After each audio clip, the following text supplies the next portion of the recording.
Assalamualaikum warahmatullahi wabarakatuh. Kali ini kita berada di Wonotunggal, tepatnya di Desa Wonotunggal, tetapi tidak ada dukuhnya di sini. Dukuhnya mungkin Wonotunggal juga ya. Dan di depan kita ada Mbak Rani, beliau yang mengundang saya ke sini untuk bercerita kisah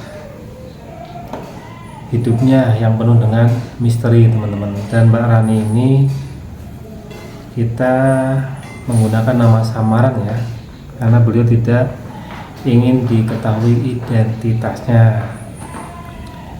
Dan menariknya memang sebenarnya kisah hidupnya beliau itu ada dua tempat ya, satu di Wonotunggal dan satunya lagi di daerah Gerlang. Nanti saya juga akan mau ke Gerlang. Setelah saya wawancara, saya akan ke daerah yang ditunjukkan Mbak Rani. Dan singkat ceritanya, saya ingin memberikan pertanyaan ke Mbak Rani. Awalnya Mbak Rani mengalami hal-hal ini dari mana, Mbak? Awalnya? Awal-awal saya bisa melihat dan komunikasi. Mengalami hal-hal misalkan kayak kesurupan lah. Awalnya dari mana? Itu berawal dari malam Idul Fitri, saya ziarah ke makam simbah saya. Di situ sehabis dari makam saya kesurupan pada saat malam Idul Fitri. Oh, langsung? Iya. Malam itu juga langsung kesurupan? Sebelumnya sakit demam tinggi. Oh, demam dulu. Terus pada saat kesurupan apa yang diucapkan?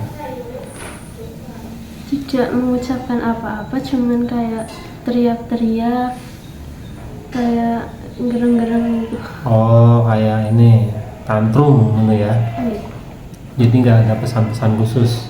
Nggak ada. Setelah kesurupan gimana selanjutnya? Itu berlanjut tiap hari kesurupan terus gitu.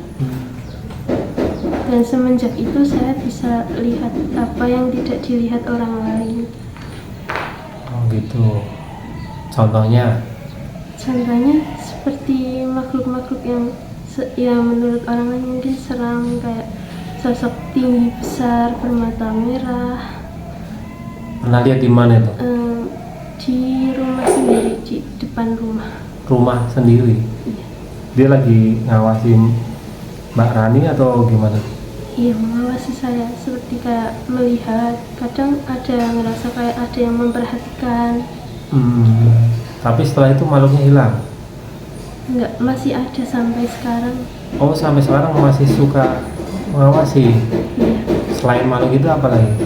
Kadang kalau jalan ke tempat manapun, di jalan pun pasti melihat. Contohnya kayak manusia tapi bentuknya udah nggak sempurna, hancur atau? Hancur. Kadang ada yang nggak punya tangan, nggak punya kepala gitu. Itu pernah lihat di mana? Di Tegalsari, tikungan Tegalsari? Iya. Pada saat itu makhluk itu mengikuti saya sampai rumah. Oh, makhluknya ngikutin Mbak Rani di Tegalsari naik motor? Naik motor ingin pergi ke pasar malam Bandar. Ke Tegalsari mana ya? Wonotunggal. Jadi dia ngikutin dari belakang? Iya. Oh. Dia bilang ke saya ingin disempurnakan. Oh, sempat ngobrol berarti? Komunikasi. Itu nggak takut Mbak Rani? Iya, awal-awal lihat makhluk seperti itu takut, ada rasa takut. Agak kencang dikit Mbak, coba. Iya, ada rasa takut. Kadang lihat makhluk yang seperti itu kan pertama-tama kan takut, kaget. Iya, sering ketakutan setiap hari. Tapi sekarang udah lama-lama saya menerima semuanya, takdir saya bisa melihat itu. Saya mulai menerimanya, mulai memberanikan diri untuk tidak takut. Suka ada yang masuk ke rumah? Sering, Sering. Apa itu yang masuk? Makhluk-makhluk yang tidak terlihat.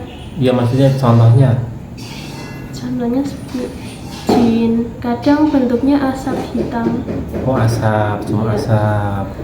kadang ada juga kayak bentuk kakek-kakek tapi ukurannya kecil kayak boneka Barbie, matanya merah, rambutnya panjang, Jenglot. ya, bertaring ya mungkin itu. Jenglot. Terus kemudian Mbak Rani ada kaitannya sama makam yang di Wonotunggal itu? Nah, Pernah nemuin Mbak Rani beliaunya? iya, saya sering ditemuin sama beliau, yang katanya leluhurnya desa sini gitu. Wujudnya Wujudnya kakek-kakek pakai sorban putih semua. kakek-kakek pakai sorban putih. Tapi beliau tidak menyebutkan namanya. Tidak. Tidak.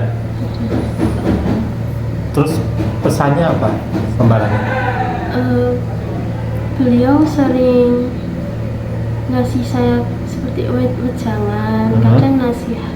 Apa itu contohnya? Contohnya kemarin saya mengaji di situ, terus beliau menemui saya bilang, Agak keras dikit Mbak. dong sindung, dalane wis ana sing madani, wis diwenehi lampu-lampu.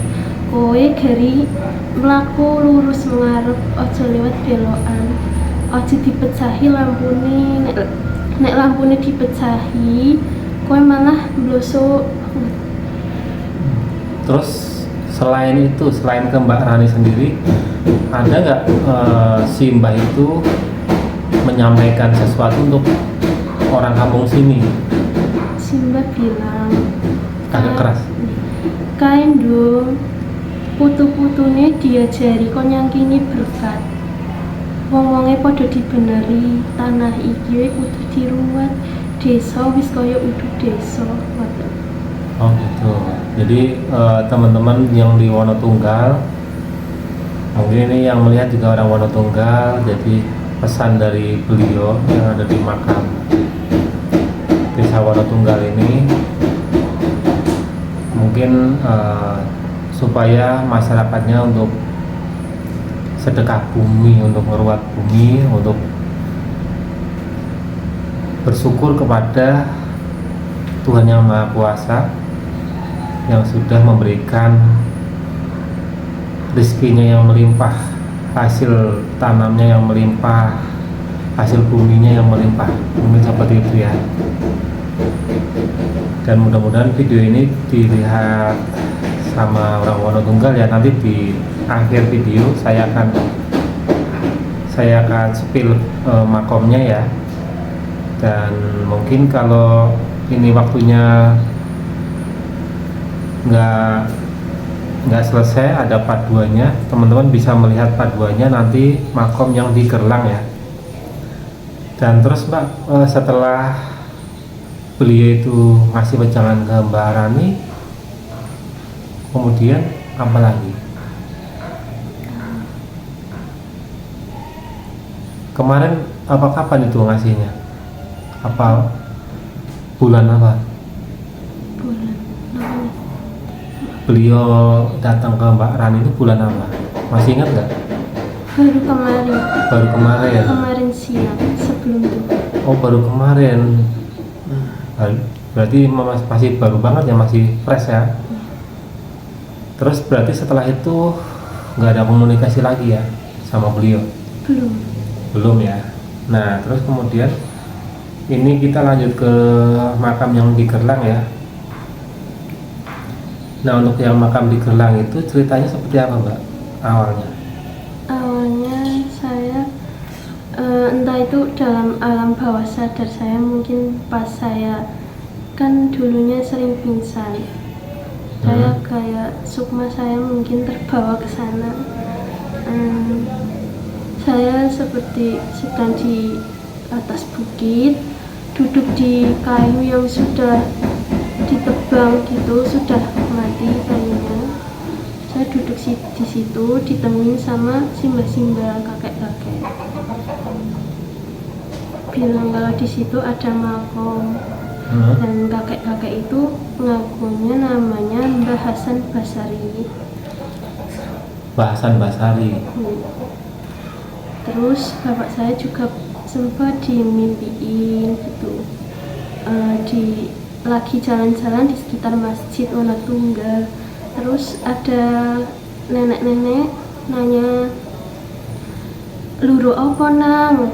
gitu. Terus bapak saya jawab, "Lagi luru tombo mbah, kayak anaknya aku koyo kayak terus kepiye nombor ini." Terus simbahnya bilang, "Luru ning wana priya luru uwong sing wis ora tau metu omah." Terus akhirnya waktu itu saya kan lagi berkunjung ke rumah saudara saya di Kradenan Gerlang. Terus di situ saya entah kenapa kayak dapat panggilan gitu buat mencari makom itu. Terus saya ngajak ibu saya ke Desa Wonopriyo, Gerlang. Pada waktu itu pas sehabis sholat duhur, sholat Jumat itu saya cari, saya ketemu sama Pak Kaji Taufik, orang Wonopriyo. Saya tanya soal simbah yang udah nggak pernah keluar rumah. Terus memang benar ada simbah itu, tapi ingatannya sudah agak linglung gitu. Beliau sudah tidak bisa melihat, sudah tidak pernah keluar rumah. Terus Pak Kaji menunjukkan saya ke bukit itu, memang benar seperti yang ada di alam bawah sadar saya itu. Tempatnya sama persis. Di situ saya lihat ada sebuah kayak batu, tapi seperti batu nisan. Di situ terus ada sebuah pohon kopi. Kata Pak Kaji Taufik sendiri itu, dari Pak Kaji Taufik kecil sampai sudah sepuh itu pohon kopi nggak pernah tumbuh besar, masih tetap utuh kecil. Terus dari cerita Pak Kaji, katanya dulunya zaman dahulu itu masyarakat situ dulunya sering melakukan kayak bukan ritual tapi kayak haul gitu, di haul. Nyadran ya? Iya, nyadran dulu. Ada undang itu tarian ronggeng. Tapi kan semenjak berkembangnya zaman, orang-orang kan masyarakat sudah jarang ada yang percaya hal seperti itu, jadi terlupakan. Ya sudah sedikit melupakan leluhurnya ya. Nah, mudah-mudahan nanti setelah ini bisa kembali lagi, maka akan selalu mengingat leluhurnya ya, supaya lebih bersyukur lagi dalam menjalani hidup bermasyarakat dan menikmati hasil bumi. Artinya kalau udah rasa bersyukur itu biasanya kan mereka kan bersedekah, karena di kanan kiri kita itu ada juga orang yang gak seberuntung nasibnya dengan kita.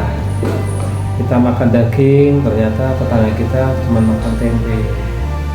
Nah, sebenarnya arahnya ke situ, nyadran atau selamatan itu kan arahnya ke situ, sedekah, berbagi. Jadi yang kaya memberi yang nggak punya, kan gitu. Baik Mbak Rani, terima kasih atas ceritanya. Nanti kita langsung ke Gerlang untuk melihat kondisi makamnya. Sampai jumpa di lain waktu di tempat yang berbeda. Wassalamualaikum warahmatullahi wabarakatuh.